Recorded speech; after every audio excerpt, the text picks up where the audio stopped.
Animal tissue based biosensors.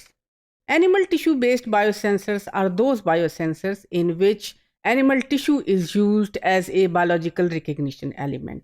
This biological recognition element could be from any tissue, say liver, kidney, skin, brain, or any other tissue from our body or from an animal. It is very convenient to use animal tissues, and there are several benefits of using animal tissues. First advantage, it is convenient to immobilize these tissues on an electrode. यानी इन tissues को immobilise करना यानी covalently attach करना electrode के साथ relatively easy या convenient होता है. दूसरी अहम बात, they have got high activity. For example, अगर हम किसी भी बायो रिकग्निशन एलिमेंट, मिसाल के तौर पर एंजाइम को इस टिश्यू में लोकेट करना चाहते हैं, then it has higher amount, यानी कि इसकी बहुत ज़्यादा अमाउंट मौजूद होगी and it will be in safe environment. यानी इस एंजाइम या बायोलॉजिकल रिकग्निशन एलिमेंट मॉलिक्यूल की डिग्रेडेशन या एक्टिविटी लॉस करने का खतरा कम से कम होगा, बिकॉज ये एंजाइम अपनी नेचुरल इन्वायरमेंट में होगा and that would be more stable. Enzyme के अलावा मुख्तलिफ मॉलिक्यूल्स मसलन हार्मोन्स, टॉक्सिन्स या मुख्तलिफ ड्रग्स को भी इन सेंसर्स के ज़रिए चेक किया जा सकता है. इसके अलावा एनिमल टिश्यू बायोसेंसर की एक और ख़ास बात लो प्राइस या इकोनॉमिकली अवेलेबिलिटी है. मिसाल के तौर पर, अगर आप किसी प्योर एंजाइम को परचेज करके as a biological recognition element इस्तेमाल करना चाहें, that would be very expensive as compare to using an animal tissue.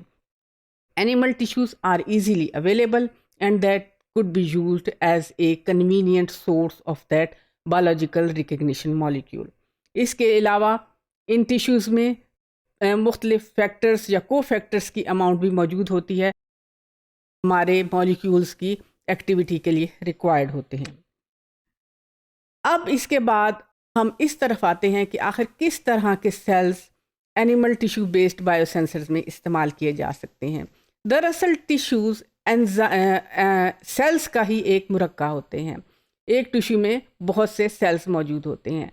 अब हम किस तरह के सेल्स एक एनिमल बेस्ड टिश्यू में इस्तेमाल करते हैं, इनकी कम से कम दो टाइप्स हैं.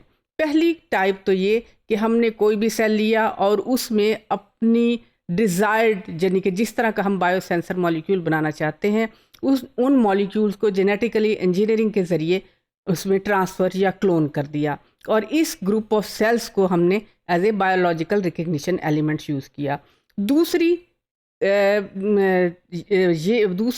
टाइप ये हो सकती है कि हमने डायरेक्ट ही उन टिश्यू सेल्स में ही कोई मॉडिफिकेशंस कर ली जेनेटिक इंजीनियरिंग के ज़रिए, क्योंकि इट डिपेंड्स कि हम कौन सा बायोलॉजिकल रिकग्निशन मॉलिक्यूल इस्तेमाल कर रहे हैं और हमारा एनालाइट क्या है. बहरहाल हमारा ऑब्जेक्टिव यही है कि हमने एक टारगेट मॉलिक्यूल को डिटेक्ट करना है, चाहे हम इसमें एनिमल टिश्यूज़ ही यूज़ कर रहे हों. अब ये एनिमल टिश्यूज़ दरअसल फिजियोलॉजिकल प्रोसेसेस को शो करते हैं. इन प्रोसेसेस को डिटरमिन करने के लिए हमारे पास मुख्तलिफ टेक्निक्स हैं. इनमें से ख़ास टेक्निक्स या ख़ास स्टडी बायोफोटोनिक्स कहलाती है. बायोफोटोनिक्स दो लफ्ज़ों का कॉम्बिनेशन है. First is bio and other is photonics. Bio यानी ज़िंदगी, लाइफ, और फोटोनिक्स मीन्स लाइट या रोशनी, यानी कि वो रोशनी जिसका ज़िंदगी के साथ ओरिजिन हो. हम पहले मॉड्यूल्स में पढ़ चुके हैं कि हमारे पास दो तरह की लाइट आउटपुट्स हैं जो कि सेल्स के ज़रिए जनरेट हो सकती हैं. इनमें एक बायोल्यूमिनेंस और दूसरी फ्लोरेसेंट है.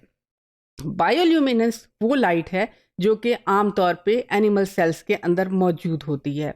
हम बायोफोटोनिक्स में बायोल्यूमिनेंस एंड फ्लोरेसेंट दोनों लाइट सोर्सेज, दोनों लाइट आउटपुट्स इस्तेमाल करते हैं.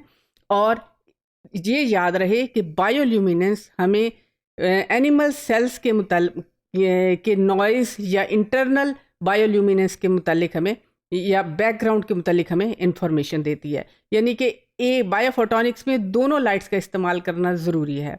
बैकग्राउंड के लिए बायोल्यूमिनेंस और रिएक्शन और रिएक्टिविटी के लिए फ्लोरेसेंट लाइट. अच्छा, अब बायोफोटोनिक्स के अंडर एक नई टेक्निक दरियाफ्त की गई है and that technique is heavily used in biosensors और for the detection of target molecules. and this technique is known as BRET. B-R-E-T. B stands for bioluminescence, R stands for resonance, E stands for enzyme and T stands for transfer. यानी कि इसमें बुनियादी तौर पे energy transfer होती है, but this is remember this is a natural phenomena. BRET के phenomena के लिए हमारी 4 कंडीशंस हैं या हमारी 4 रिक्वायरमेंट्स हैं. The first thing is we should have resonance energy, we should have an enzyme source that should donate the protons, donate the electrons, and we should have the fluorescent protein acceptor. And the fourth thing is that the light intensity should be that the cells should be within the range of 1 to 10 nanometers. यानी कि sales जो हैं वो एक दूसरे से 1 से 10 nanometre के एरिया में करीब होने चाहिए. So BRET is a very powerful platform for detecting the physiological changes, protein-protein interaction or biomolecular interaction. Now, how does it work? I will give you an example. Membrane proteins are very important proteins, and we will study how BRET is used for the detection of membrane proteins drug interactions. Membrane proteins में G proteins coupled receptors are very important receptors. In receptors की अहमियत का आप इससे अंदाज़ा कर लें कि करीबन 50 के करीब हमारी मार्केट में available commercially available pharmaceuticals depends upon the stimulation और the action of these G protein coupled receptors. BRET assay is used to detect the interaction of protein with the drug. यानी कि ड्रग की protein के साथ interaction के लिए हम BRET assay इस्तेमाल करते हैं. Now how does it work? You can see in this slide that there is a membrane bound protein which is shown in here, and this protein when interacts with a drug molecule, in the presence of no reaction a blue light is formed, and when there is a reaction a fluorescent or red light is formed. यानी कि जब ये drug molecule protein के साथ interact करता है उसके नतीजे में रेड कलर की फ्लोरेसेंट लाइट प्रोड्यूस होती है. हम रिपोर्टर जीन के मुतालिक पिछले मॉड्यूल्स में पढ़ चुके हैं. सो दिस फिनोमिना, ये जो मैंने आपको स्लाइड दिखाई है, that is related to our previous modules. So if you know that what is a reporter gene and how does it work and how we can get a fluorescent light, so that will be convenient for you to understand if you just memorize the reporter protein phenomena. Now, in summary, we can say that animal-based biosensors are those biosensors which uses animals' tissues as a receptor element.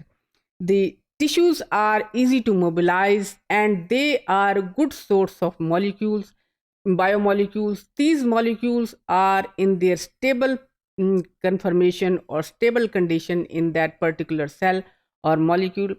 The cells which are used or the tissues which are used in the animal tissue based biosensors are of two types. One is that in which the gene is cloned or they are tailor made, or the other one, the another cell in which another gene is cloned. यानी कि एक तो ये कि आपने उसी tissue का cell लिया और उसी में कुछ चेंजेस ले आएंगे. The other thing is you use another cell and in which you clone the gene of your interest.